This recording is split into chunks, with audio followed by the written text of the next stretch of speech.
অযোগ্য বলার কোনো এখতিয়ার নেই বলা যায়। কারণ আমরা রাষ্ট্রের যারা দায়িত্বশীল তাদের নিকট থেকে যাচাই বাছাই হয়ে আমরা সনদপ্রাপ্ত হয়েছি, আমরা প্রতিযোগিতামূলক পরীক্ষা দিয়ে এসেছি।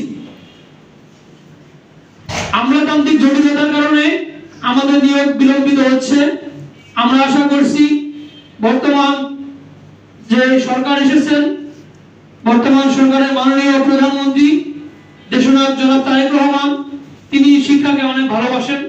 আশা করছি তিনি আমাদের বিষয়টি গুরুত্ব সহকারে বিবেচনা করবেন এবং এই দায়িত্ব যেহেতু শিক্ষা মন্ত্রণালয়ের উপর ন্যস্ত, আমরা আশা করছি মাননীয় শিক্ষামন্ত্রী, মাননীয় শিক্ষা প্রতিমন্ত্রী এবং সচিব যিনি ছিলেন রেহানা পারভিন ম্যাম, উনি হয়তো বদলি দেখেছেন, যাই হোক আমরা ওনাকে বিষয়টা জানিয়েছিলাম, উনি আমাদের বিষয় জানেন।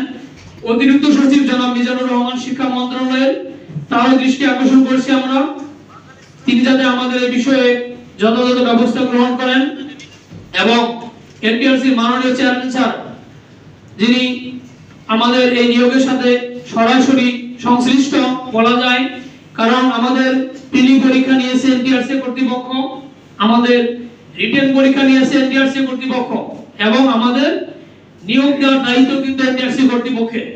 সুতরাং এনটিআরসি কর্তৃপক্ষের সবচেয়ে বেশি আন্তরিকতার প্রয়োজন এবং আমরা আশা করছি তারা আমাদের এই বিষয়ে যথাযথ ব্যবস্থা নেবে এবং তারা আমাদেরকে ইতিপূর্বে অনেকবার আশ্বাস দিয়েছে, মন্ত্রণালয় থেকে আশ্বাস দিয়েছে।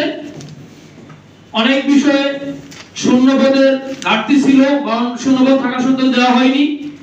যেহেতু তারা একটি সিস্টেমকে চেঞ্জ করতে যাচ্ছে, আমরা চাই আমাদের এই নিয়োগ প্রক্রিয়া শেষ করে তারা নতুন কোনো নিয়োগ প্রক্রিয়ায় যাতে যায়, তাহলে আমাদের আর কোনো অভিযোগ থাকবে না, আমরা আমাদের যৌক্তিক দাবি বা আমাদের অধিকার আমরা ফিরে পাবো।